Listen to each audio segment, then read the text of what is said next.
interested to know that Transfer as an organization started also in Nigeria. Yeah, so we started in Nigeria as a local branch before taking it global and spreading towards the shores of other continents. So, but I think that will be the last part we'll be looking at.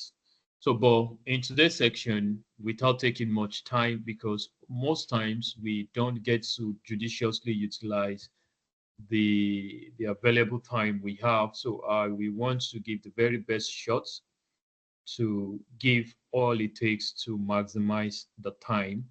So first, in getting started, we are talking about tour management and marketing, or understanding the concept of tour and management, tour operations, and how to go about marketing them, as well as the techniques to employ.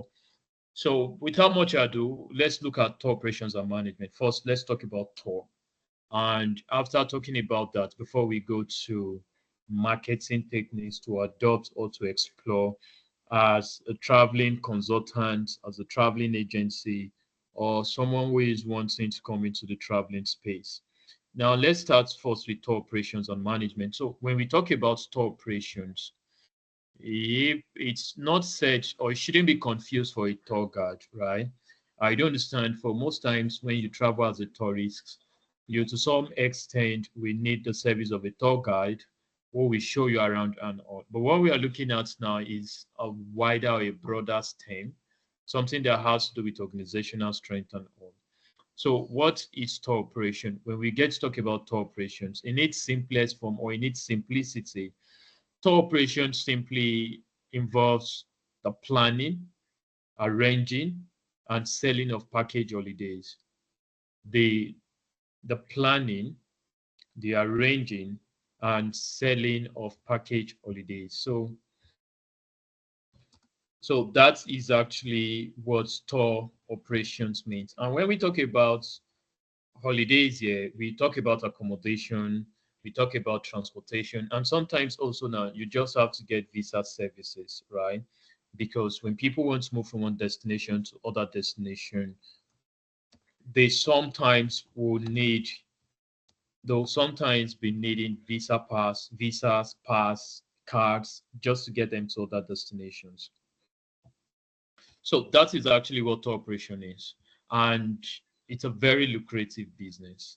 As a matter of fact, at the end of today's section, I just want to believe that most of the participants here will start selling holiday packages, and not just to nations or countries with ease of access, but to nations and countries with tough entry. So, what are the rules of a tour operator? Who is a tour operator? A tour operator is also known as a tour agent. Anyone, a tour operator is someone, an organization, and an individual, a body that is saddled the responsibility of planning, saddled the responsibility of arranging, saddled the responsibility of selling package holidays. To get that now. So that is who a tour agent or a tour operator is. And what are the roles of a tour operator? The core roles of a tour operator includes one, organizing and selling holiday packages. So a tour operator organizes, a tour operator sells holiday packages. You get that now. And furthermore, also as a tour operator, one of the roles of the tour operator is he or she negotiate deals with hotels, airlines, and local guides. You get that now. For instance, you are taking people to some other parts of the world. Certainly, you have to get a deal with them. And in doing that now, so as to get them give you some discount or to allow you get some, or maybe just for them to break their laws, because certain hotels don't allow more than two persons in a room. And in the case where you're organizing tours, sometimes you could do four persons in a room just to cut cost and all. So now a tour operator negotiate local guys, right? And, and its preferences. You see that now. For instance, when you are planning a cultural tour, maybe to some of these cultural tours in Haiti, for instance, or in Bahamas, for instance, or to some cultural tours to places like St. Kitts and Nevis. Now, the disparity, the the clients or applicants to be taking for these things might have different views. So you just have to get a well-tailored itinerary that will guide them on how to go about the entirety of the process, right? So these are just a brief of some of the roles of a tour operator. Now, what are the key components of tour operations? We are going to do a little bit hands-on practicals at the end. So these are just preamble, just to get our minds active on what we'll be doing when we get to the practical section. Now, the key component of tour operations are as follows. One, tour planning. Yeah, a tour operator research destinations. Yeah, when you are planning a tour, one of the things you do is you research destinations. You also do that in retrospect to seasonality, because when you are selling holidays, maybe summer, winter, depending on autumn or spring, there are certain events that happen at certain seasons. So you have to make a proper research finding on what season or what event comes with a particular season for that destination you intend to go for. And you also make research on pricing, because you just have to factor the following: the cost of the flight ticket, the cost of the hotel, as well as their feeding. Even if you don't get to give them 3 square meal, at least you should cater for 2 square meal. Yeah, or at least, though most hotels we get to give breakfast, correct? So, but you should cater at least for lunch or dinner for them. So you just have to get all of that in place. And beyond that, also now you have to look at the customer interest to design attractive packages, right? Because in the case where you are actually planning tours, people are not just interested in about the destination. People are also interested about the activities that comes in those destinations, or what they are going to be getting when they get to those destinations. So you as a tour operator now, one of your key components is tour planning.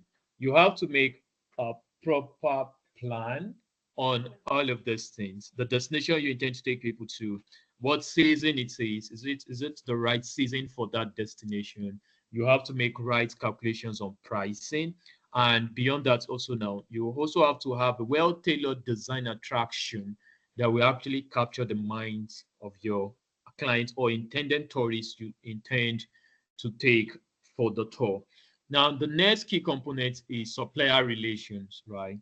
You also have to see how where you can build strong partnership with airlines. For some of us who don't have the white label, you partner with people who have the white label so that you can get discounted fares. You also have to see how where you can actually partner with others so that you can be given discounted fares.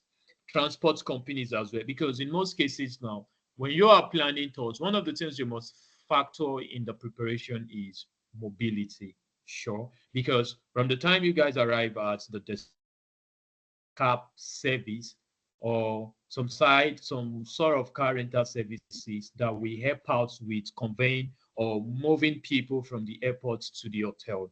So you have to figure that also now. You also need partnership with local vendors, maybe places where they will get some sort of souvenir, some artifacts, or whatsoever they want to get.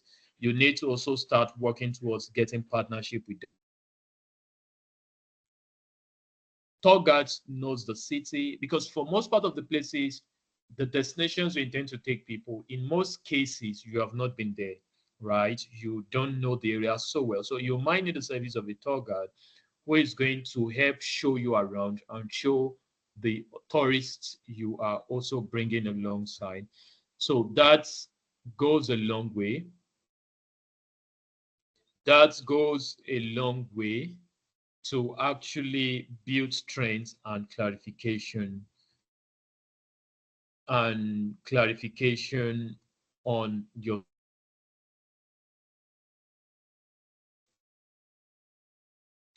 So the next row, we are going to do some practicals, and there are so many amazing countries you can take people to, which literally before now you don't even know. Yeah, there are so many countries in the world, even first world countries, you can actually get to take people to without even going so much on cost and all.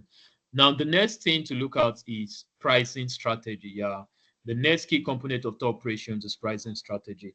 Now, a few persons who have actually run the services or what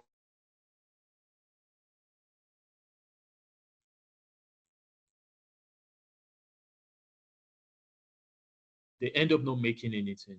Now, just as a general belief, poor preparation or poor planning will always bring poor outcome or poor results. So it's also worthy of note to know that in the case where proper preparation is not done, there are every possibility or chances that the tour company or the tour agency might end up losing funds. So now pricing is everything because your success, your failure is dependent.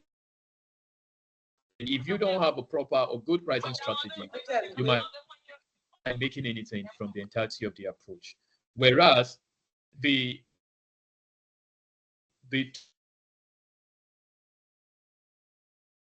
tour event one that will actually bring fortune or one that will bring resources, one that will bring so much profit or margin.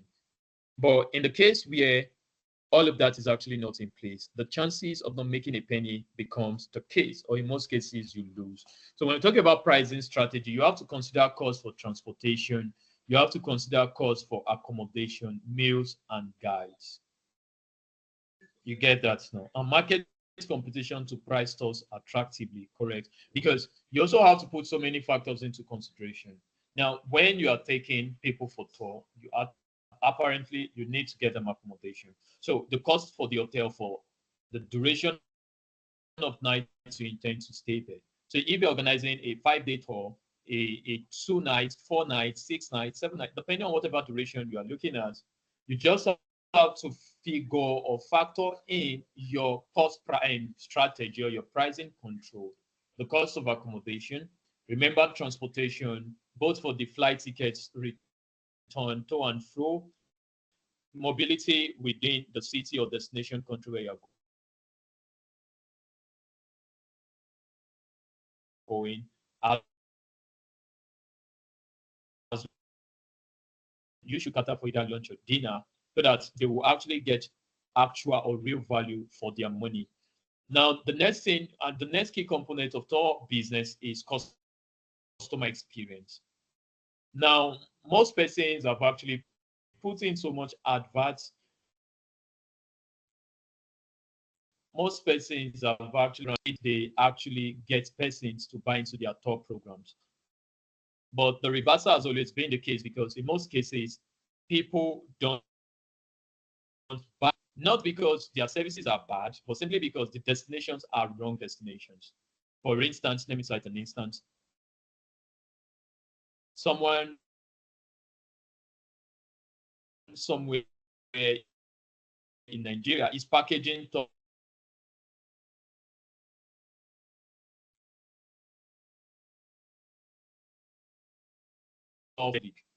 okay, to Port Novo in Benin Republic. So most people, a well-tailored, attractive actually gets you all of the clients you need. So in a case where you are actually selling packages that are not so attractive, you might to some extent not get most people turning on or picking up on the offer. Because for most part of the tourists who one is aside having general experiences to exposure, learning other people's way of life, getting to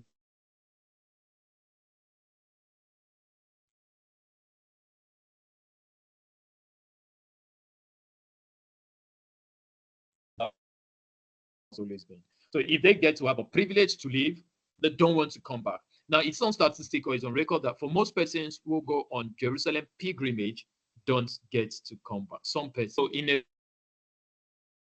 bit, the customer experience, because just like I did say earlier, most persons who are actually wanting to buy tour packages or holiday packages, they ain't doing that because for some sort of relaxation. Some persons are using that as a medium to jackpot, not to return back. Some persons are using that to build traveling history. So in the case where you get to run tour activities or packages that are not so prolific, packages that are not so futuristic, or packages that don't have a future return value. So you don't get to find people buying into such packages. So it's worthy of note that when you decide to sell tour, package holiday services as a tour operator, as a tour agency, you just have to put these factors into consideration. Now, the next is technology use. Now, one of the undoing for most reasons why people don't sell tours are And most of these tours are being done manually. Now, let's take, for instance, the case where you want to sell tour package and people can see your advert and pay online and get their registrations done without even visiting your physical office. That, to some extent, will enhance or increase the chances or the rate at which you will get a massive turnover, either from clientele or on revenue acquisition. So these are just some of the factors to put in place. And the next also is geographic differences. Because when you get to sell tour, for instance, you shouldn't just sell tour to a particular destination. You should sell tour. Okay, so you are selling tour for a particular destination, but your clientele should not just be limited to a particular jurisdiction. For instance, a traveling agency, a tour agency in Lagos is selling tours only for Nigerians. You can say that actually sets some sort of embargo on which all of those things will be achieved, right? So these are some of the reasons why, or some of the core components of the tour operation business. So the next thing to look at now is types of. We'll look at the different types of tours so that when you intend to sell tour service, you actually know what type of tour you want to sell or what type of tour that you're selling. Now, vis-a-vis now, we have five types of tours, right?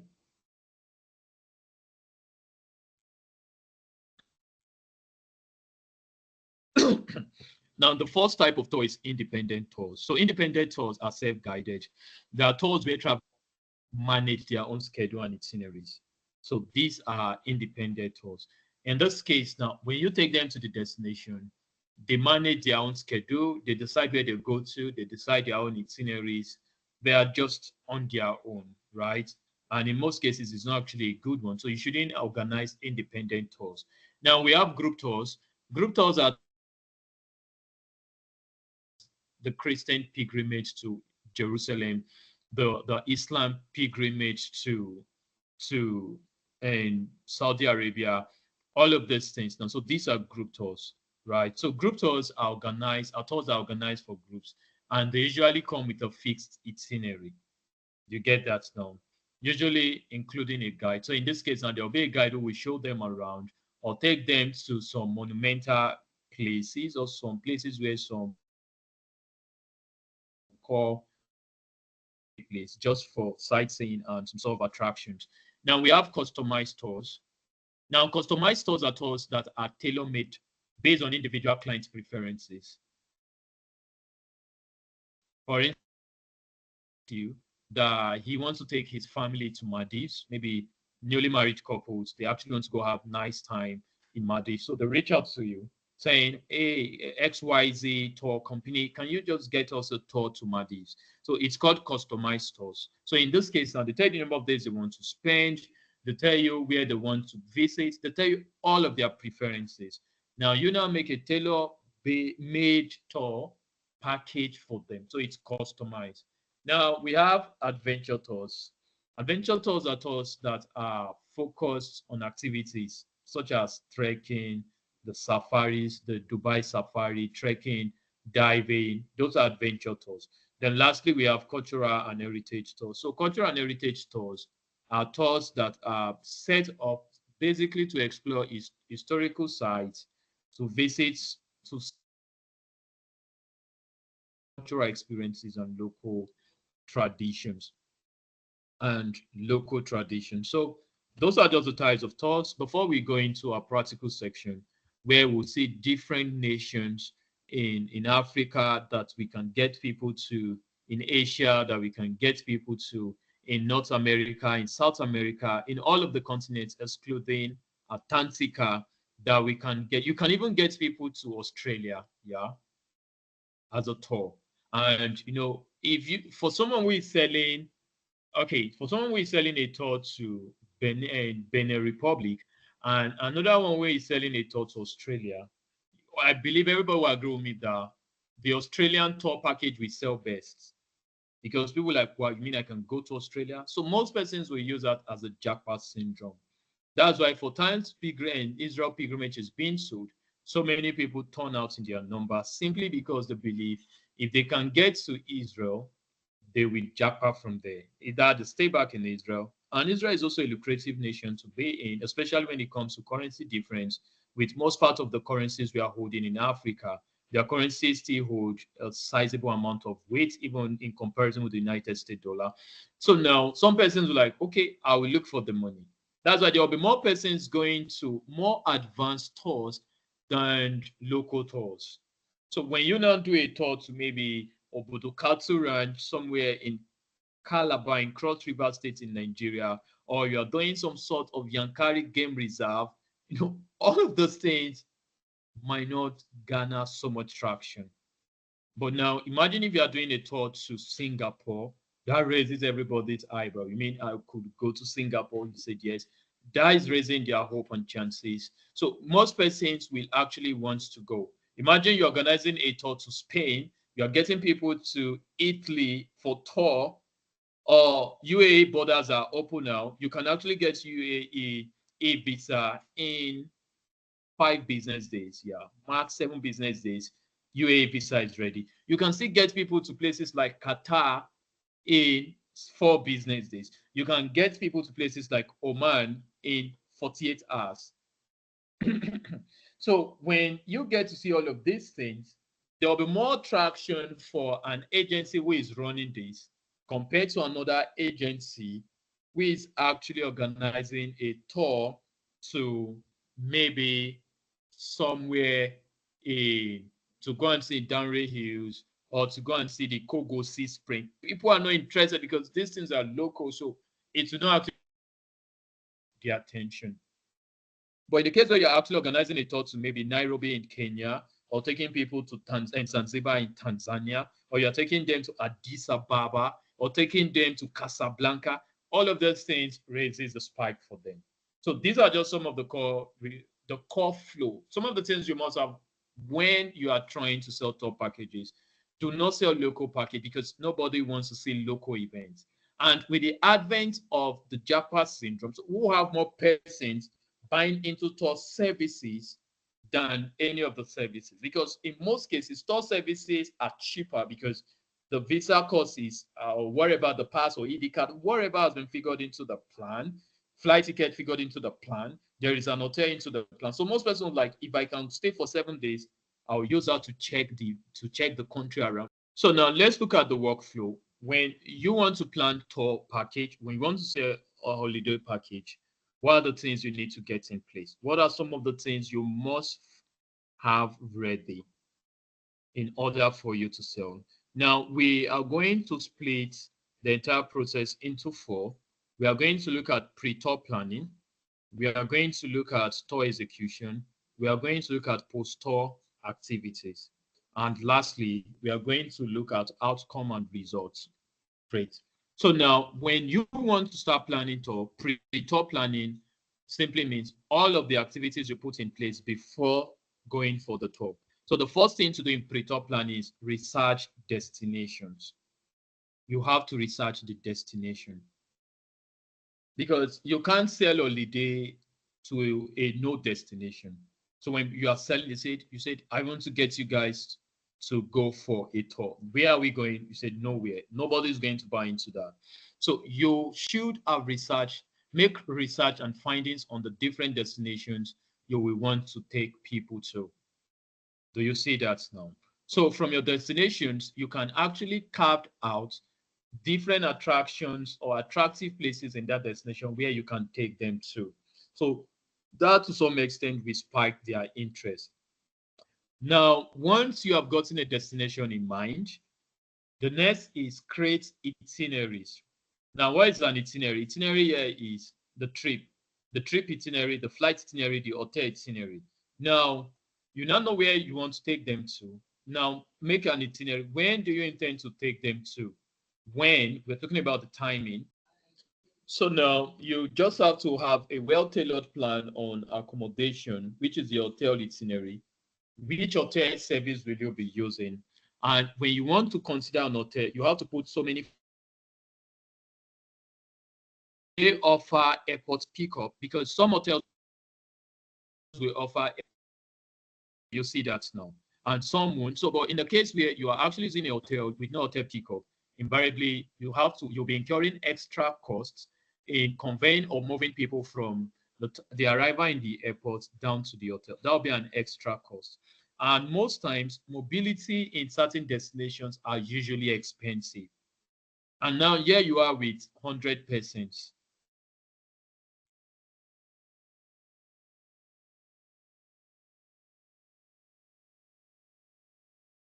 And all of that will be so expensive. Cases, when you're looking at the hotel itinerary, you should get an hotel that actually have pickup services, airport pickup. So that will actually give you a leverage to actually cut down on certain costs. Now, the next is you have to also make negotiation with suppliers, the airline you want to use, because if you want to use a particular time, you want to look at the cheapest at the time. I know in most cases, your clients will have to pay you bit for bit, because let's assume you're organizing a tour and the fee is $100, for instance. You know, if it's going to be in 2 months' time, some people might not pay $100 at, might just be making some commitment payments, $10 this week, $5 in 2 weeks' time, just little commitment. And you know, prior to the departure, you're supposed to have made a substantial arrangement for their departure when it comes to the flight itinerary as well as the hotels. Because in most cases, you will have to pay the hotels in advance, but that's still not the case. You can still pay the hotel on arrival. So they'll make the bookings, and on arrival, you pay them. You get that now. So you have to set all of that. Blown cost. And beyond that, also, will visa be needed? Destination where visa is needed? Are you taking them to a destination where they actually have to do some medical tests? Are you taking them to a destination where they need some insurance cover? You have to figure all of that out. And in the course of the section, we are going to look at a few nations where you can take people to, and the cost implication, what you need to do, how much to charge, so as to give you a pre-start overview as to what to do, right? So we are going to look at that. Now, once you have all of those things in place, then the most crucial and the most important aspect is marketing and sales. Remember,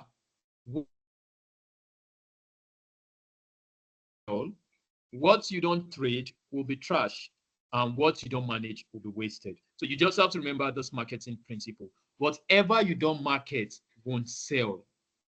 It's not a gimmick. It's not a geographical factor. It's no effect to anything. It's not cosmic pass. It's not village people. Most times,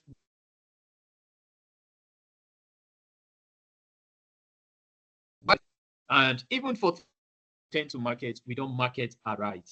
We don't use the right channels. We don't use the right marketing strategy to actually get sales, right? Let me just give a recap. When you want to market, let's say online, you actually have to look at your clientele, because if you don't know the people who want to buy from you, you actually don't know where to get them or where to say those clientele. For instance, someone who sells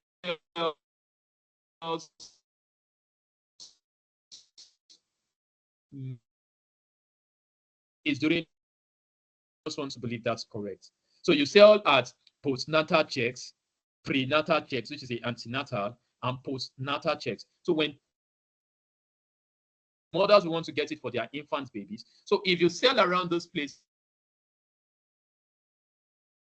someone who wants to sell baby items or product related to babies, and he's doing that in a college setting, let's say a tertiary institution, a university, there will be little or no person who is going to buy those products, because that is not the right market. So first, before you actually go into marketing, you must first identify your clientele. First, by knowing the niche. This product I want to sell, who will buy it from me? Who are the people who are going to buy this product from me? Because if you don't know your market, if you don't know your niche, you can't know your clients, right? So you just have is selling health insurance should be seen around industries or companies that are engaged in hazardous products, that produces hazardous products, inflammable products. If you go to places, there will be so many patronage. But if someone who wants to sell health insurance is actually trying to sell in places where there are not people needing such insurance policy or cover, you won't make sales. If you take health insurance policy or insurance cover to sell at a bus terminal, those guys don't need it. Though their jobs are still a bit hazardous. But imagine if you are selling car insurance at the bus terminal or you are selling car insurance at a car garage. There will be more patronage because those people will want to buy to insure their cars. So all of that has to be put in place. But the pitch is whatever you don't market will not sell. Yeah, I'm a Christian, I believe in God, but nobody prays to sell. Yeah, do I stand to be corrected? But I'm only saying from experience. You don't pray to sell, you market to sell because that is the rule for sales. The rule for sales is marketing. You have to market your product. That is why you see every big successful organization spend 50% of return, their return on revenue on marketing and advertising. Why do they do that? They do that because that is the only way they can keep selling. People will buy, sorry, so to say, this is not a marketing class, but let me just give a bit tip. People only buy products they see. People buy services they know. Nobody buys from you when they don't even know you exist. Your product is only your office or your business area or your business premises, just your friends and your family members. They are the only ones who know that you are selling a product. And it is a common belief that most persons, though I'm not discriminating WhatsApp marketing, when you actually want to sell on your status or your WhatsApp space, you should actually answer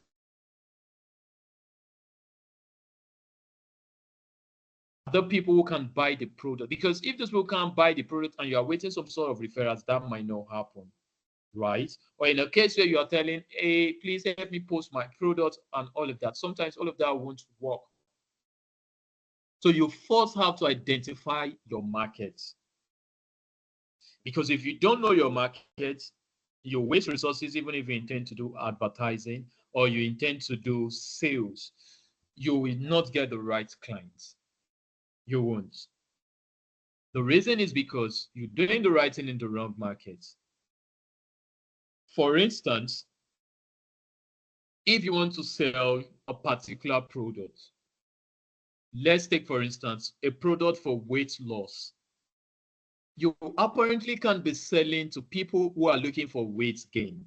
They won't buy because these people want to gain weight and you're giving them weight loss to lose weight. But imagine taking that to a gym center because virtually most persons here want to lose weight, want to be in shape, want to maintain a proper or physical health. Those products will sell there.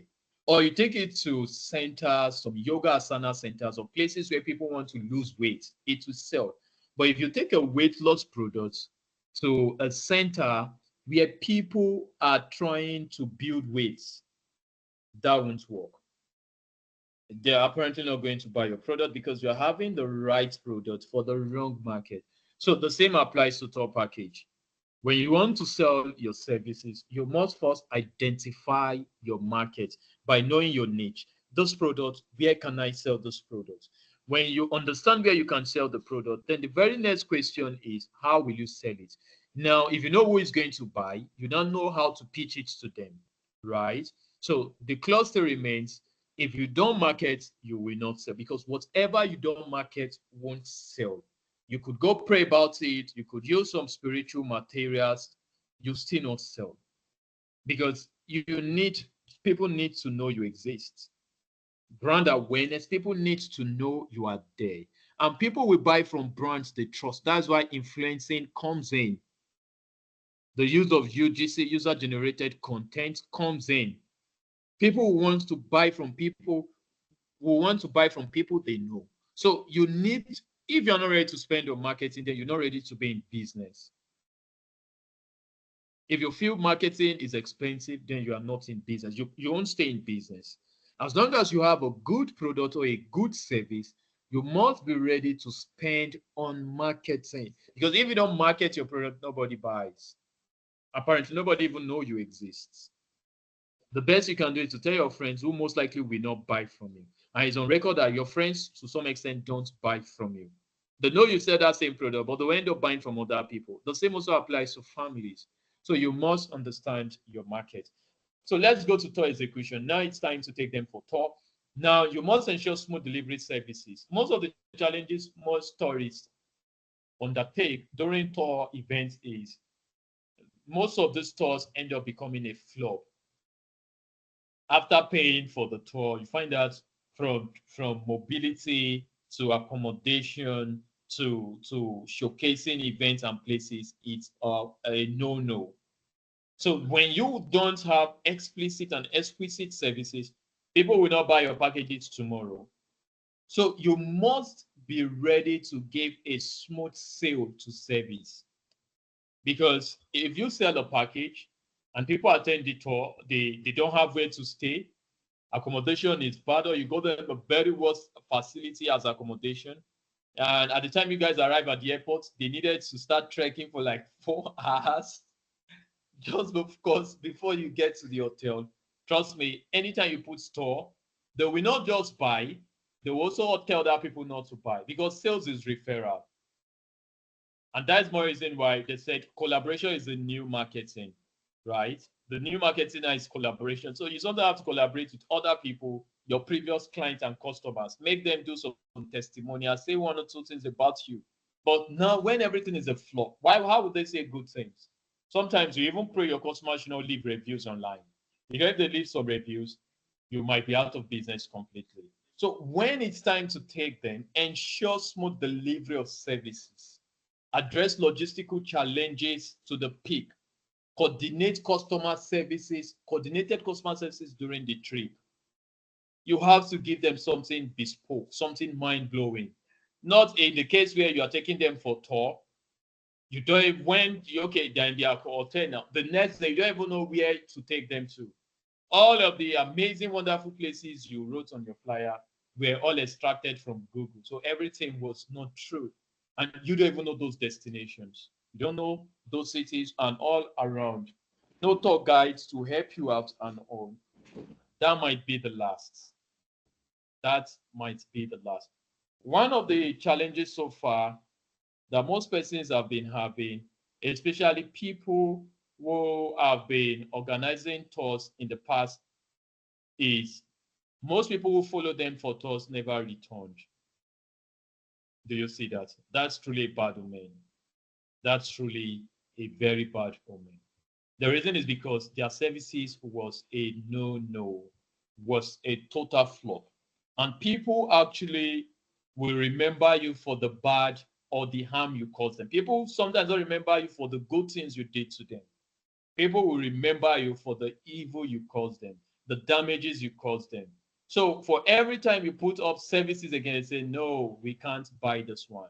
Okay, about it. They even advise clients, they advise other people not to participate. So when you are trying to put up a tour event, it's pre-believe and advise that you actually get the very best of the service. Your delivery should be superb. You get that now, because if you don't get that in place, that might actually create so much problem. Now, post-tour activities at the end of the tour, collect feedback from customers and review. Ask them to tell you what services you should improve in the future. Collect reviews, collect testimonials. Let them share their mind. They should tell you a piecemeal of how they feel about the event. If they feel bad about it, just be so calm to listen. Whatever the case is, just be there to listen so that you can actually know how to improve and how to actually get better services in the shortest possible future time to come. Now, let's look at some of the challenges before we go over to start planning tours. And I'll just spare a few times to discuss business growth and all.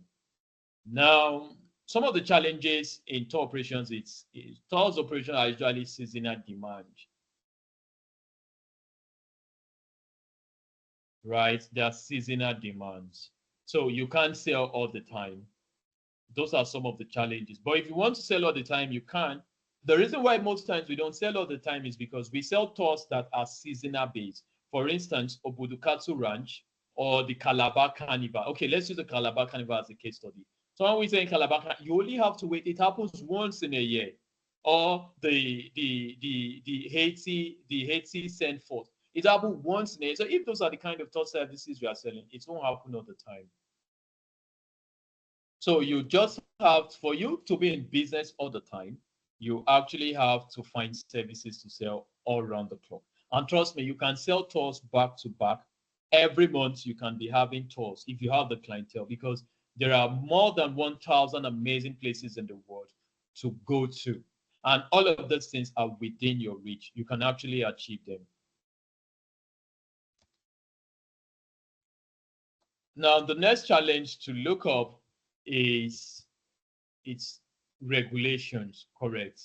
Because when you are taking people, you have to comply with legal requirements, national regulations, visa processes, and travel restrictions. So you see that now.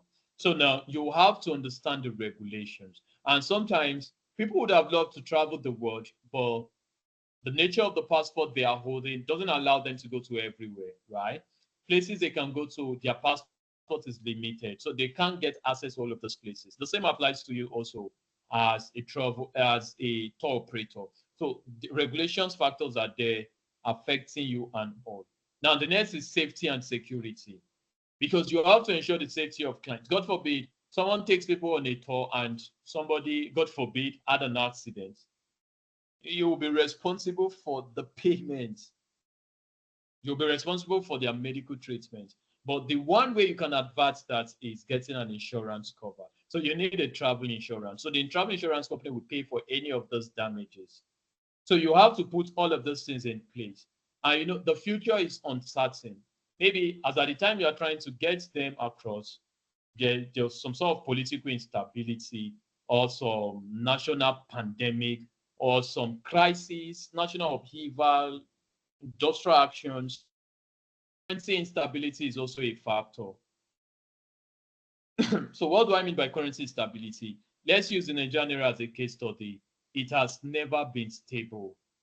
The rate keeps changing every now and then. And most part of the services you are going to pay for, you pay in dollars, right? You have to pay in the United States dollar. And that's more reason why when you want to charge for tolls, you charge in dollars. You don't necessarily have to start taking error because anything can happen. So you should have a pegged amount for your dollar rate. Let's say it's 1,000. So it's better people pay you $1,000 than they paying you 1.6 million Nigerian naira by today's rate. So that will actually, because God forbid, as at the time somebody has made payment of 1 million naira, he or she's left with 600 naira. Dollar rose from 1,600 Nigerian naira up to 2,000 Nigerian naira. What do you do? Because the person is only owing you 600,000 Nigerian naira more to pay. So that will actually create so much unrest. So you have to put all of that into consideration. So now what we are going to be looking at now is we are going to look at amazing places you can take people to. First, we are going to look at Africa. We are going to look at Australia. We are going to look at North America. We are going to look at South. We are going to look at Europe. And lastly, we'll look at Asia. We have some of the amazing places you can take people to. So let's look at Africa, for instance. Africa is actually an amazing place. It's an amazing continent, blessed to honor it. So there are many amazing places you can take people to. But the problem with African tour is people are no longer interested in African tour. The reason is because people are not interested in vacation. They're not interested in going for vacation, some sort of relaxation. People want anything they are doing should be future gained to traveling history or to japa in the process. So if you get to sell packages that people can use that to japa, most persons will not buy.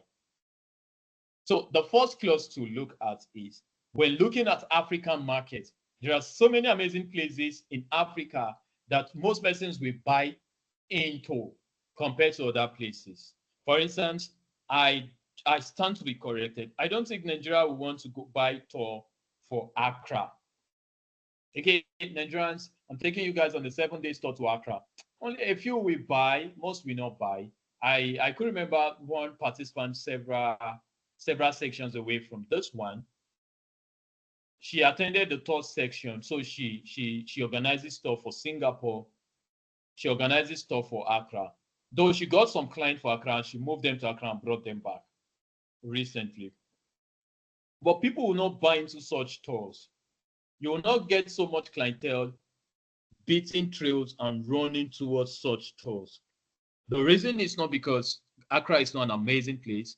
Accra is also an amazing place. But people just act Ghana. No, I'm not going. No, I'm not going. But in the case where in Africa, you decide to sell tours for Seychelles, do you know what people will do first is most tourists, what they do is they'll check the currency to Naira. So if they check, wow, their currency is higher than Naira by so much margin, you know what will happen? Some persons will feel like, okay, when I get there, I will jackpot from there. One Seychelles to Naira today is 119 Naira 85 rupees. Sorry, 119 Naira 85 kobo. One Seychelles rupee. So for some top persons, when they actually see Seychelles tour, and Seychelles is actually an amazing place to be in Africa. Trust me, it's an amazing, really amazing place. So most people will buy Seychelles tour than a Benin Republic, taking them to Port Novo. You say, where are you taking us? You say Port Novo. Say, no, I'm not going. But imagine if you are taking them to Seychelles. This is still Africa. And do you know, Nigerian passport holders, Ghana, everybody in Africa, all the West African countries don't need anything to go to Seychelles. It's just an international passport and a yellow card and a yellow fever vaccination card. That's all they need. All you need is just get them together, get flight tickets. If you have white label, buy from yourself cheap flights, move them to Seychelles, have amazing time, put all factors into consideration as explained in the workflow or in the outflow. They don't actually need anything to go to Seychelles.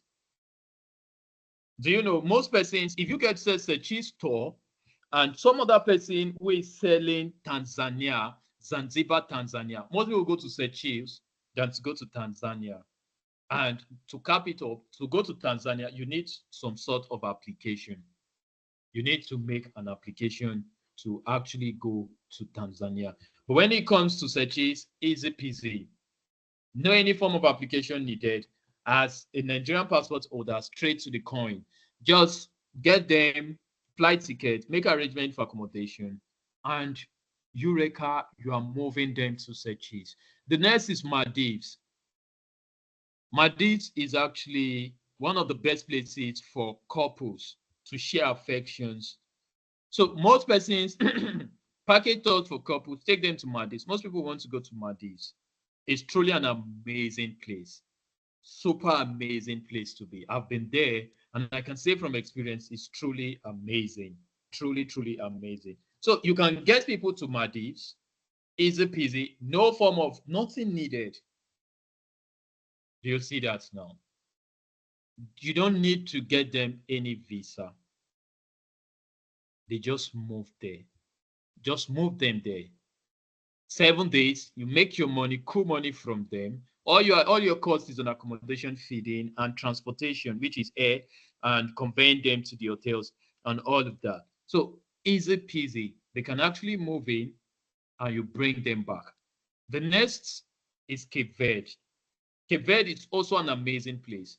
Most persons who migrated within Africa migrated to Cape Verde and Seychelles. So Seychelles and Cape Verde actually have most persons moving from Nigeria, from some parts of West African countries to their country, because they get to feel that they got some amazing lifestyle that could actually accommodate them with good currency difference. Mauritius, you can move them to Mauritius easy peasy. It's visa on arrival. They are not doing anything. Just get them flight tickets.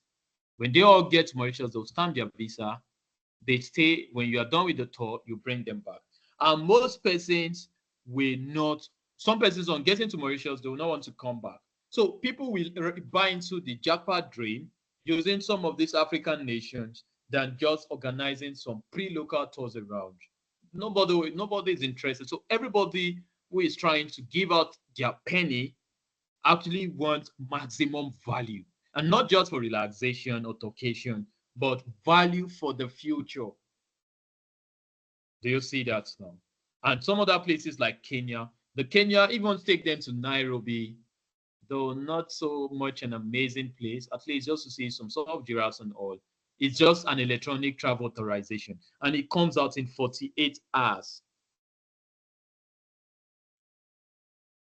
Can you see how amazing it is? In 48 hours, you are moving persons or people there. Get them Nairobi. For those who want South Africa, you have to make application for e-visa, and it could be tedious. You could get denial, and also you might not want to go through that route, although it's less expensive, very affordable. With right documentation, you can get South African visa, e-visa cheaply. So if you are taking people to any of those destinations I made mention of, do you know you have more persons buying your package than doing local tours within the country or tours to some neighboring African countries? People will not want to buy because people are actually looking at future gain. They're actually looking at what is the return on value for me? What do I stand to gain? If after I go to this seminar and this location, what is in for me? So you just have to get the right package.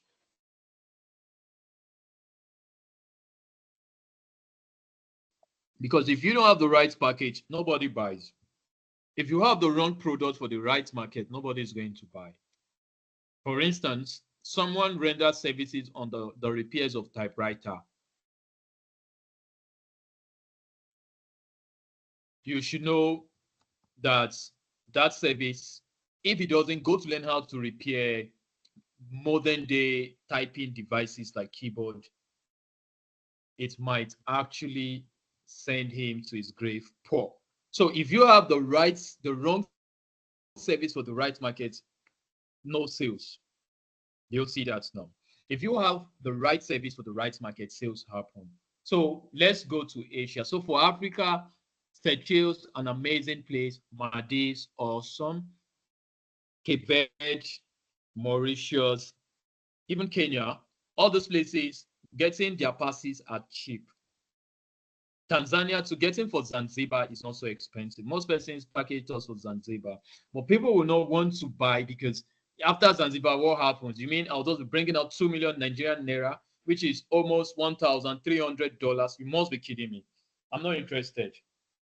But now, in a case where you actually get to say, okay, we are taking it to Seychelles, some of these places have not heard Seychelles. So the name alone blows their mind. Wow, I'm going there. Do you see that now? So you just have to put certain things in place. You just have to know where to take them so that you get the right audience. Now, let's look at Asia. Asia of Uncertainty has amazing places you can take people to. And some of those places, getting their visas are swift. Some you don't even need a visa. Some you can just move in, easy peasy. One of the places we'll be looking at is Singapore. Going to Singapore is easy peasy. Singapore SGC card is 24 hours. And the long I've always known, nobody gets a rejection. As long as you have an international passport, you can't get a rejection for the SGC card because it's just an authorization card. So you get it easy peasy. Do you see that now? Easy peasy. So you can get people for Singapore. So most people will want to pay for Singapore than Kenya. They want to pay more for Singapore than even Maldives. Say, you mean Singapore? Some people, when you are selling it to them, what is ringing on their mind is, how do I japa from there? If they decide to japa, nobody's holding you responsible. It's their life, it's their choice, it's their decision. So they are the ones who bear the brunt. So it's not like the pilgrimage where if the japa, you have to pay $15,000 and the likes, right? But when it comes to this one, you are the one in charge. if they want to japa, you can still advise them that they should pay extra money so that you can allow them, right? So now, most people will pay for Singapore than Maldives. Apparently, if someone in Nigeria, when you get tell them, we are organizing a tour to Singapore, WAPA, you mean Singapore, they will pay. Because now he's thinking, if I get to Singapore, the first thing he goes to check is, he checks one Singapore dollar, Singaporean dollar to Naira. Those are the first checks. Let's do that. Let's get to see what's the value. So one Singapore dollar to Naira, jeez, I think we should all go here. It's 1,233 Naira 88 Kobo. I think this one is even raising some checks on us. You mean one Singapore dollar is 1,233 Nigerian Naira 88 Kobo. Awesome. So what most people who goes to buy toys, they get to check the currency to their own currency value. So when you find out if he gets to Singapore, 1,233, do you know a whole lot of persons will want to live from there? Right? Anyway, we'll get to talk about that after the section. So most people on hearing Singapore, he says, I'm going there. They buy into your package swiftly and quickly. Now you are getting them just maybe 4 nights. And when he gets there, he will decide not to come back. So you even get refund on the return ticket. Because if the client is not coming back, that will be to your own advantage. Do you get that now? So it's a lucrative one. Now, thanks, UAE is open now. You can get a UAE visa in 7 business days. So that makes it easy peasy. The denial rates on my part, I feel it's low. And if you want to run it, you can reach out back to us. I will guide you and teach you how to go about it. Easy peasy. But when doing that, you have to factor the cost of the visa application because it's an e-visa, and it's a tourist e-visa. So you have to put the costs into consideration so that you don't run into loss, right? So you don't run into loss. So UAE is open, and in 7 business days, you are getting that. So if you intend to take people to Dubai, imagine you now float a tour for Dubai. More persons will buy Dubai than Nairobi tour in Kenya. Most people will buy UAE tour than that of Tanzania, taking them to Zanzibar just to see some funny stuff, or taking them to Addis Ababa to see some funny Ethiopians dancing. They will not want to do that. So they'll rather take UAE that comes out in just 5 business days. That blows their mind. Now we got Oman. Oman is 48 hours. Do you see that? So Oman might not ring so much bell, but some persons, by then they check Oman Real to the Nigerian Naira. Let me get to check that first to see. One Oman Real.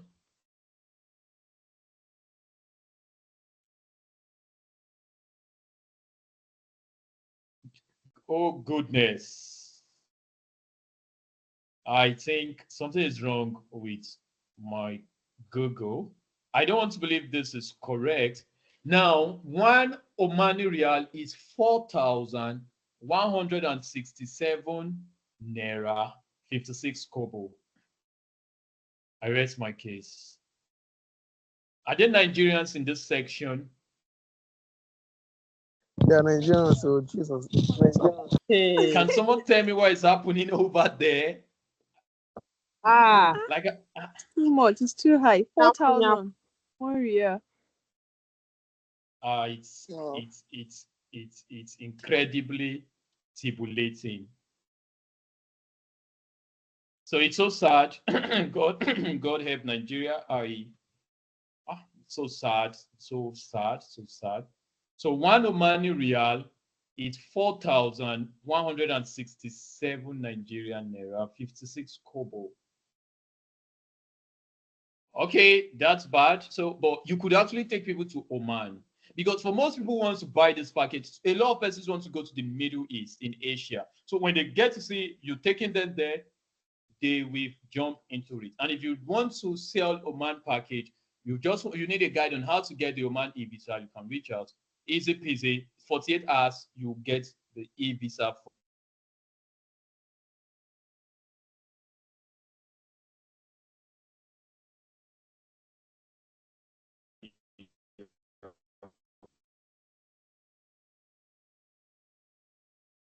Now we have Qatar. Qatar package 2 we sell. So in the case where you are taking people to Qatar, Qatar is even 5 business days. The e-visa is out. So you take people there, they get to see Doha, they get to see amazing places in Qatar and all of the fascinating structures. That will blow their mind than selling a South African tour. So if you get to tell people we are taking you to Qatar for tour, most persons will buy compared to you selling a Beninese tour to Benin Republic, Porto Novo in Cotonou, somewhere in Benin Republic. Nobody will buy this one, right? And let me just check to see what the Qatar Rial is to the Nigerian currency. Oh, thank God, this one is less. It's just 440 Nigerian naira, 64 kobo. Thank God. At least we are doing well when it comes to Qatar. So now you can actually get the Qatar easy peasy, get your clients prepped, move them to Qatar to see amazing places in Doha, to see wonderful structures, fascinating places. They get good visit and traveling history, and some might just use that medium to leave and never return, right? Same for UAE, same for Singapore, same for Oman, even Bahrain. Yeah, I shouldn't get to tell you what one Bahrain dollar is. One Bahrain dollar is too huge to the Nigerian naira.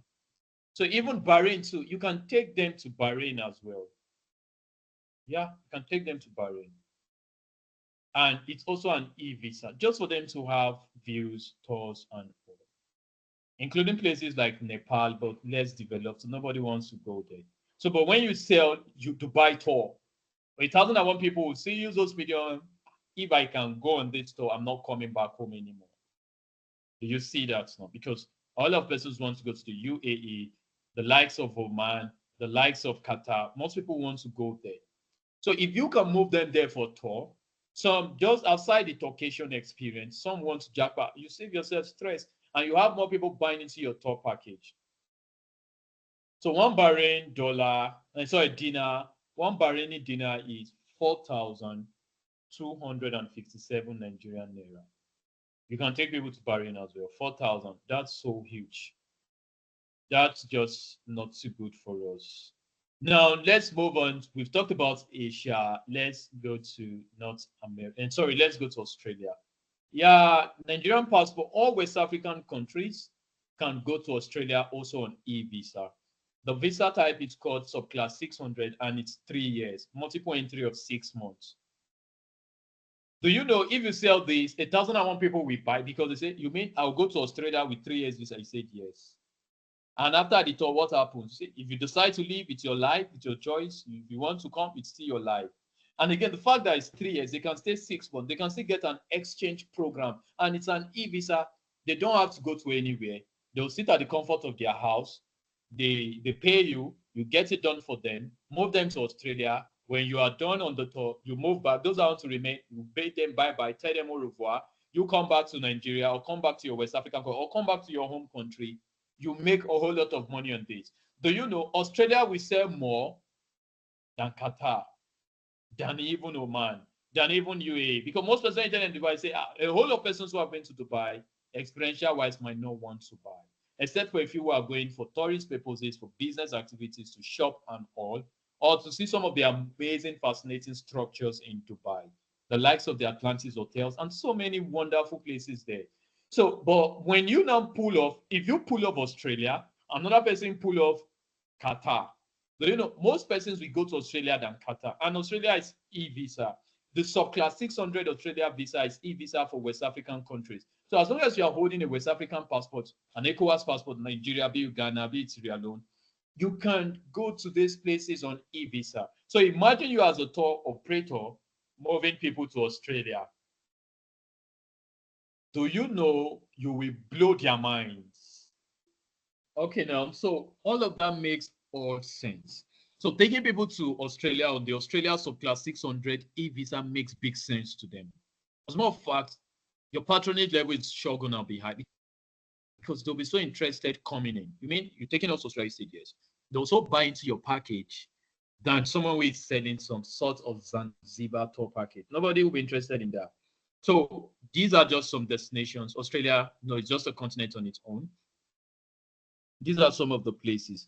Even in Asia, you can still get Jordan. Yeah, Jordan works. It's still open. You can get that easy peasy. But most people will consider Jordan, no, I'm not going there, right? Compared to wanting to go to either Qatar, Oman, or some sort of the UAE, right? So most people will not want to go to Jordan. And persons will want to go to Singapore. Most people want to go to Singapore than to go to Jordan, than to go to Qatar, than to even go to the UAE. Because looking at their currency, it's 4,000, over 4,000 Nigerian naira to one Singaporean dollars. So that's huge. Places like Sri Lanka, yeah, you can, but it's not an amazing place. So people don't want to buy Sri Lanka. That's why I'm not talking about them, right? So now for Australia, you can actually beat Trail to the Australian subclass 600. No biometric, no facial capturing, no visiting any consular, embassy, or center, nothing. You stay in your house, you get it. If you need assistance on how to go about that, reach out to the convener. You'll be given all the necessary support you need to get success. Now let's go to the North America. Yeah, amazing place. There are packages for North America will not pass for tour because anyone who gets to North America will not return. That's also fact. 1,001 people who went to the North American continent and came back are actually those who are well to do. But anybody with a jackpot spirit, if it clinches on North America, to hell with the Tinubu saga, the problem economy is not returning back. So where are the amazing places? Bahamas. You can get to Bahamas e-visa, easy peasy. Barbados, you don't even need visa. You only need a Barbados ED card. You get that in 4 hours. In 4 hours, you have your Barbados ED card and you can ball in and start going to Barbados. So you can get people to these places. And 1,001 people who go to these destinations who want to jackpot from there. Yeah, they will want to use that medium to live to places like the United States, to places like Canada. I have a few friends here who came through that route. Yeah, and because this thing will actually be placed on YouTube, so we don't get to say much about that. So Barbados, Dominica, Fiji, St. Kitts and Nevis, Haiti. You can get people there, but the big shot is Barbados. You get that now. Barbados actually got the big shot. So you have more people going to Barbados in the Caribbean, in North America. But the challenge is how to go there.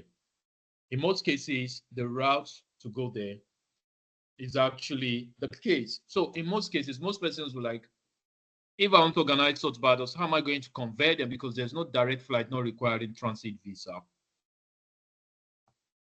Right? So you need that. Though the only free B I can give is if you want to take you to Barbados, these are the steps. If you can get chartered flights, though if you need chartered flight services and you can get a certain threshold, we can help you get that. Let's say you are taking people on such tours. If you can get a certain threshold, we can help you get a flight, a chartered flight that converts people there. Reach out to the company if you need help on that. But if you don't want to, you board from Lagos to Istanbul, Turkish Air, the best bet. You see that now. Now, when you get to Istanbul, you still board to Panama, but you shouldn't get a longer transit. At least the transit should not exceed 12 hours. So from Panama, you are in Barbados. As a matter of fact, from Panama to America is 2 hours drive. Yeah. So most persons, but let's leave that because so that the section will not be censored and taken down from YouTube. So let's leave that. So now from Lagos to Istanbul, get a transit at Panama to Barbados. It works. If you are going to Fiji, it's even simpler. Lagos to Hong Kong to Fiji. You are there. The same applies for Bahamas. Bahamas is Lagos, Istanbul, Panama, Bahamas. So that's the sequence. So you can still get people to these places. Super amazing, awesome, and wonderful. So there are persons who will say want to go. I know someone in recent months his service is only Bahamas. He doesn't do any service outside taking people to Bahamas. And he has done it thrice this year. And I can tell you, he wrecks huge. He made so much on revenue. Because outside the flight ticket, they paid him for insurance, they paid him for ED card. The cost of ED card is free, but nobody knows it. So they paid him for the ED card. We got it for him. Then he now moves them. He has actually done a 3 trip on 200 chartered flight plane just this year. And you can have an idea what his profit will be on each of the tickets, insurance, and even the cost he's charging for the ED card. So it's an amazing one. You can do it. If you've got plans about that, reach out to the convener. You'll be guided on how to comment. Let's talk about Europe.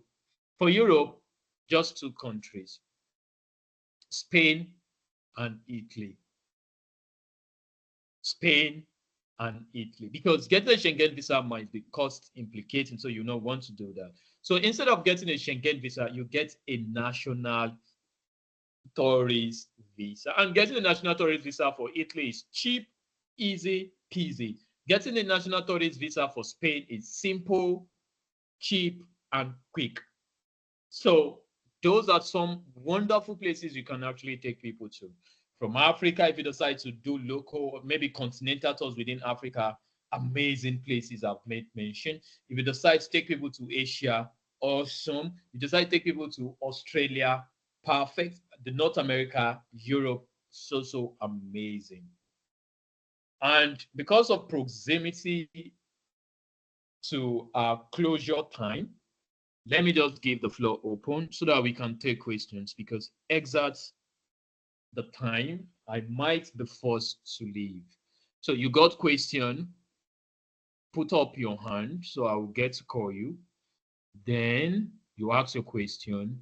But if you need more stronger assistance, don't fail to reach the convener. You'll be guided adequately. That's I'm too sure. So if you got questions, just put up your hand and you'll be called upon. Dekule, can you ask your question, please? Hey. Yeah, I want to explain further. That North America, about the Barbados EC card that you talked about. Can you hear me? So I can hear you. I can hear you. Yes, I want you to talk about that North America. You talked about Barbados EC card. I didn't get that line well. Okay, great. Now, when we talk the Barbados ED card is just like a card. To go to Barbados with ECOWAS passport is free. You don't need anything. But Barbados actually set up a regulation that if you must come to your country, you need an ED card. So the ED card is actually to check for COVID-19. Just the way if you are traveling within the ECOWAS regions, you need just your ECOWAS passport and the yellow fever vaccination card. So, but when you are going to Barbados from any part of the world, especially on visa-free entry, you need to actually get the Barbados ED card. So getting the ED card is easy peasy. If you need one, we can even give you for free. Okay. Thank you. Yeah, you're most welcome. So I think the second hand is akin to you. Is that correct?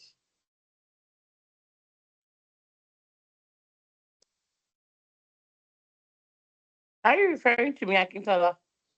Oh yeah, sorry, Akintola Joan. Yes, thank you. Good evening, everyone. Greetings. Please, I would like to know how do we apply? Hi.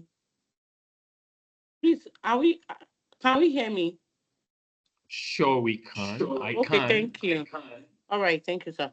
I said I would like to know how to apply for the Australia 600 and also what is the guarantee of the visa approval?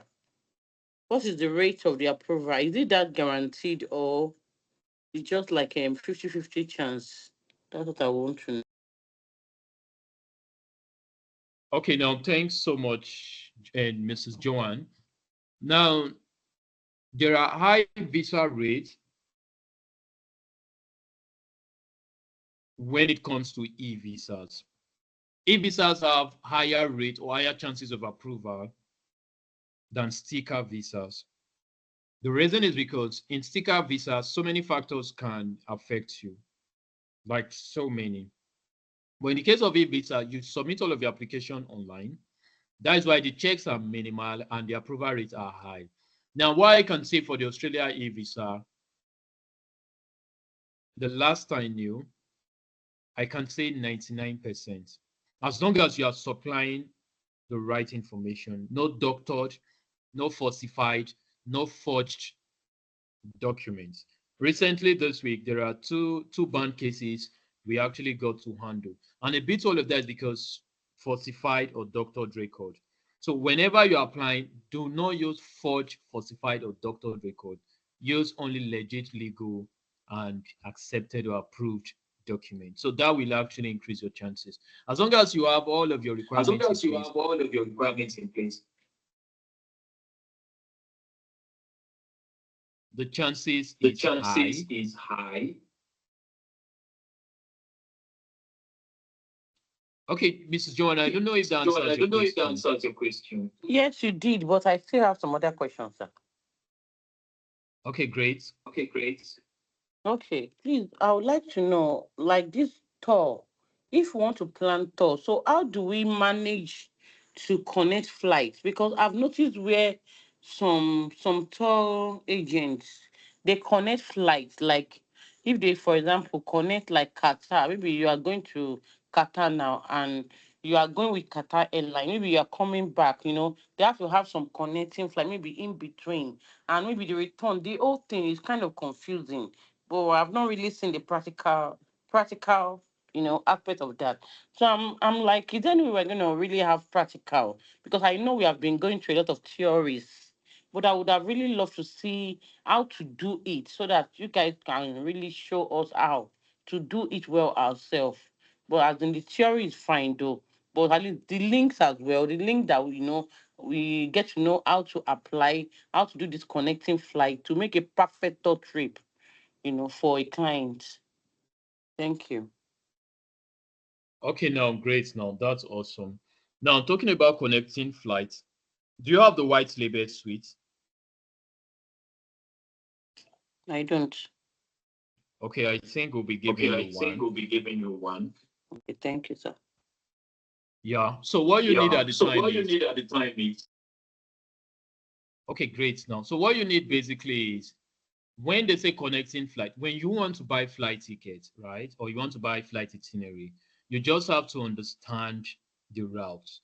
Those several sections before now, we have actually done some in-depth classes on ticketing, which I believe, since you're a part of this section, you can request the video be sent to you so that you can watch.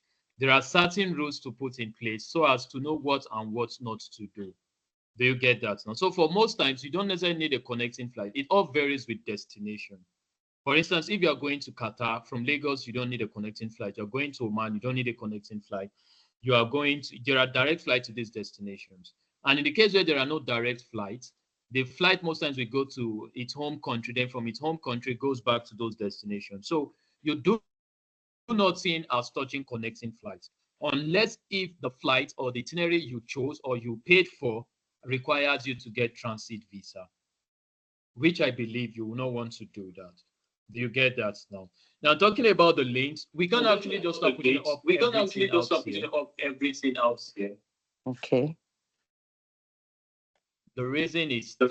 We are time limited. Oh. Sorry, Mrs. John, can you help me mute? I'm here. I'm listening. Yeah, just kindly mute so that I don't get to hear myself. Okay.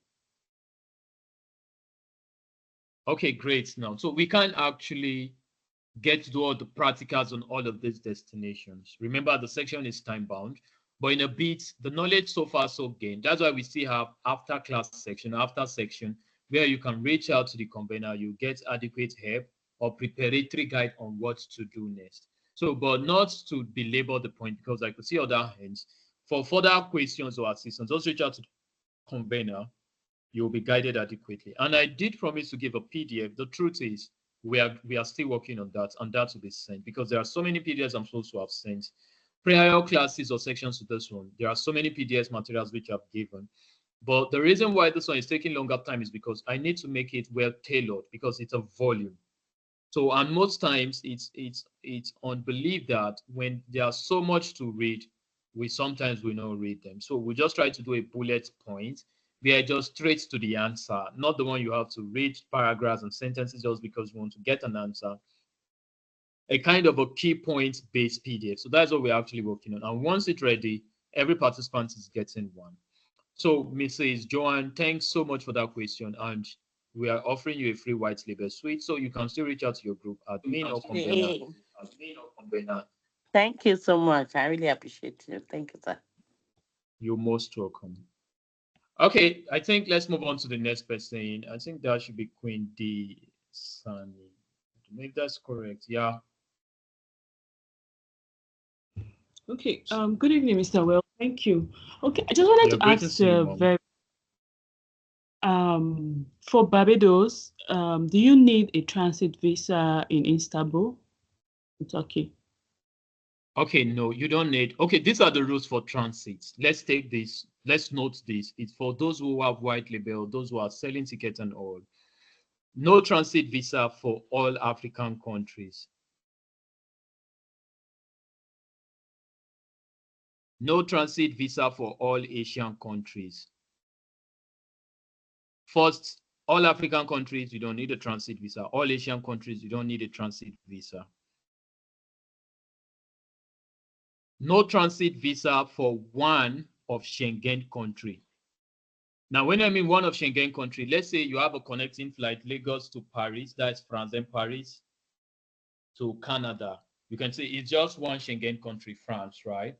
But if there are more than one Schengen country, you need transit visa. So never buy tickets with more than one Schengen country. So you can pass through all of the Schengen region as long as you are only passing through one of the Schengen region. But if you got a flight from Paris to Amsterdam, then Amsterdam to Canada, it won't fly. You need a transit visa. But in the case where you're actually buying for Lagos to, okay, let's say Lagos to Frankfurt in Germany, then Frankfurt in Germany to Canada, you don't need. But if you get Lagos to Frankfurt, Frankfurt to Amsterdam, Amsterdam to Berlin, Berlin to, you need a transit visa. But for all African countries, you don't need transit visa. For all Asian countries, you don't need transit visa. And Istanbul in Turkey is an Asian country, so transit visa is not needed. Do you see that now? Now you need transit visa for the following. More than one Schengen country. For Dublin, that is Ireland, United Kingdom, the America, you need transit visa. So anytime you are buying a ticket that passes through the United States of America, or that passes any of the cities of the United Kingdom, or passes any of the cities in Dublin, just note that you need transit visa. In most cases, don't buy. Because if you are buying those tickets, it means your client have to go queue up for visa. In most cases, they will not want to do that. So never buy those tickets. I repeat, never buy tickets connecting, having layover or stopover in the United States, unless if the client has the United States visa. Don't ever do same for United Kingdom. Never do same for Dublin. Never do same for connecting flights in more than one Schengen country. So those rules are actually, I believe, have been noted. So when you are going, If you take Lagos to Istanbul, then Istanbul, Panama, then Panama, Barbados. So you'll be there, right? And don't forget the golden rule. Ensure you put this in place, because if transit visa is needed and your client doesn't have transit visa, or you don't have transit visa, your money will be lost, because no one will allow them to fly. They won't be allowed to fly at the port, at the airport. So I don't know if that answers your question, ma'am. Yes, thank you. Okay, great. You're most welcome. Would that be all for now? Okay, let's move on to Mr. Wasiu. I think Wasiu is a female. Apologies to Wasiu. Okay, thank you, sir. Good evening, and thank you for the class. I Most wanted to welcome. ask before about the links for all these countries, that if you want to apply for tourism or to apply for anything like that, that how are we going to get the links to it? But I think you've already answered the person that asked. You say you're going to send us some links, right? Correct. Okay. So we'll be waiting for that. Thank you. Okay, great. Thanks so much. Let's move on to the next person, Akin Lalu Oluwadamilola Maswell. I don't know if I got you right. You said that we need a transit visa. That is when you're having a stopover in US, Dublin, connecting flights more than one Schengen country. Is that right? Yeah, correct. Okay. Okay, is that all? Yeah, for now. Okay, great. Now, so let's move on to Mr. Godwin Iro. Okay, thank you, Mr. Wells. This is another great lecture from you, and we appreciate it. My question is, what are obvious challenges that a first timer may possibly have in packaging a tour for clients, and and how possible can that be, especially if the person has not visited the destination that he wants to take the team to? Okay. Okay, now the answer to that question is in three categories. One, natural factors. Two, artificial. And the last one, ignorance. Now, natural factors, anything can happen. You know, the future is usually not certain. So there could be some sort of natural disturbances, disasters, some kind of hand of God effects that could actually prevent or disrupt the entire tour event. So when you are putting up tours, you still have to pray that it becomes a success from the natural perspective. Now, artificial are actually certain restrictions or some policies or some laws. For instance, let me cite an instance. I know of an agency that were preparing people for Dubai, the UAE. They were doing a Dubai tour. Now, 3 weeks to departure, Dubai placed a ban on Nigerians. So you see that now. These are restrictions, these are laws. So any of those things can happen. Do you see that now? Any of those policies can change. Sometimes 2 years ago, you can go to Panama from Nigeria with no visa, with nothing, but you can't do that. So imagine a whole lot of persons who, okay, at the time they were preparing or prepping people for Panama, all of a sudden some government laws came up and said, Panama said, we are banning you Nigerians from coming. So what happens to all of the clientele? You just have to refund their money. Maybe you have incurred some debts. Sorry, you have incurred some costs, not debts now, in keeping up with the entire process. They will request for refund. Now, the next is ignorance on the side of the tour agency. You can't succeed at what you don't know, right? So it's pre-belief. That is why I keep saying, do research and findings. Go make research.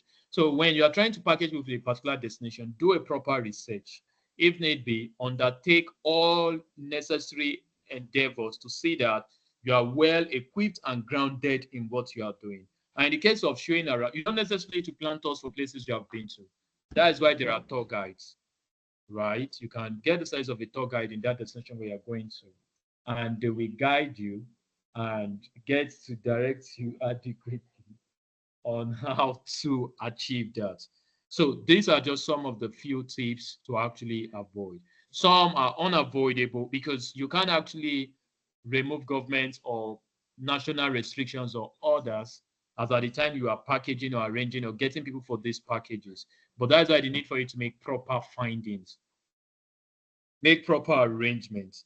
Like someone was trying to take people to Addis Ababa in Ethiopia.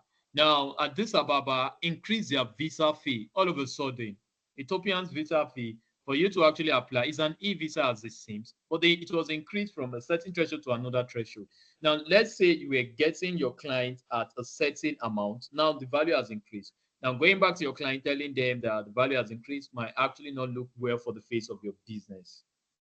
So these are just some of the preliminary factors that can actually impound on the package. Just like I stated during the time of the section, I said challenges in tour operations. I said seasonal demands, regulations, safety and security, and it's also competitive. Remember, the same way you are running tours, other people are running tours. So you need proper marketing for success. So I don't know if that answers your question. Yes, it does. Thank you very much. Okay, thanks so much once again for giving me audience and paying best of attention. And congratulations to Mrs. Akintola Joanne. She got the white label suite. So convener, take note so that she can actually. Thank you. Thank you so much. You're most welcome, Mom. So now, thanks once again for your time. God helping, we meet same time tomorrow. I have a question, sir.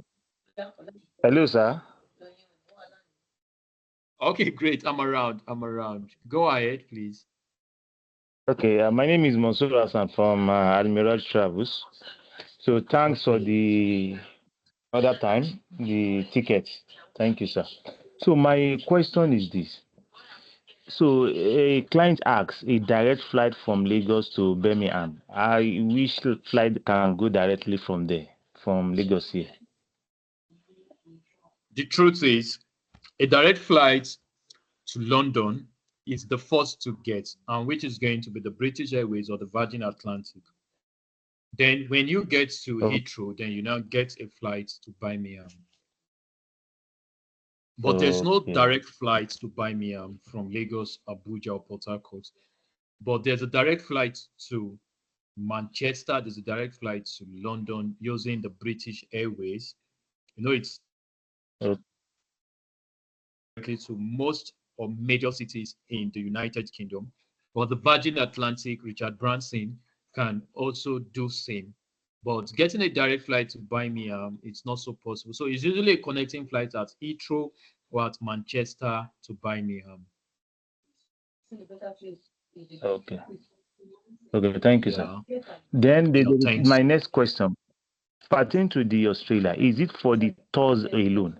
For someone who wants to go there to live, or can they do in the same way like the e-visa of the Australia now? For someone wants to go there, maybe to relocate to Australia and the rest. Okay, now the truth is Africans are risk takers. Yeah, but the visa was not intended for you to japa. The essence of the visa is they're only giving you 3 years to come to Australia with 6 months multiple entry. So you can stay for 6 months, go back to your home country and return. But most few persons I know with that, they are still in Australia till today. Some of them got an exchange program. Some took some short course program.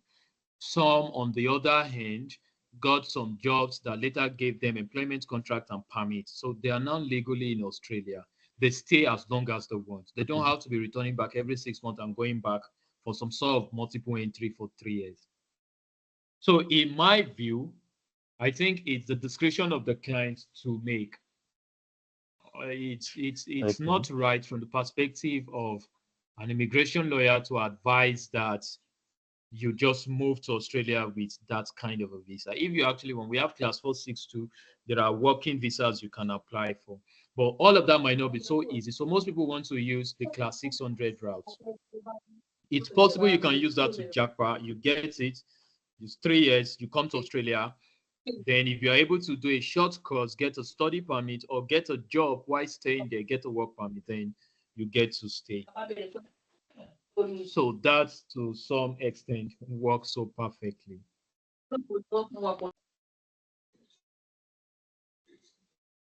So I don't know if that answers your question. And I think that's the last question for today's section. Thank you, sir. Yeah, you're most welcome. So once again, thanks once again, all noble participants, returning participants, new participants, thanks, and thank you. And do have a wonderful, blissful day ahead. So bye.